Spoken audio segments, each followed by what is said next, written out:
मी पूर्ण सगळ्या कार्यकर्त्यांची समजूत घातलेली आहे. जनसंघापासून मुंडे साहेबांनी तो मतदारसंघ सांभाळलेला आहे आणि त्या ठिकाणी जे कमळ फुलवलं होतं ते खूप अडचणीत फुलवलं होतं.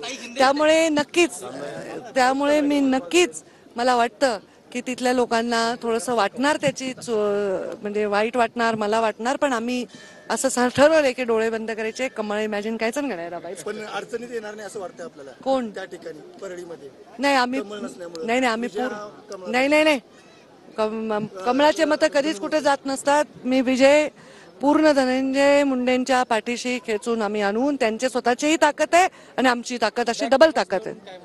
काय काय माझी बॅग तपासली त्यांनी आणि मी म्हंटल की ह्याच्यात काही टाका. कारण ते रिपीट नाही म्हणणार. मी बोलले ऑलरेडी, परत नाही बोलणार. हिंदीमध्ये नेमकं सांगा की हिंदीमध्ये सांगा. तुम्ही आता भाषणात म्हटलं की बोललं गेलं एक लिहिलं गेलं असं काही उल्लेख. मी काही बोलले नाही, उगीच मी जे बोलले मराठीत तुम्ही ट्रान्सलेट करा.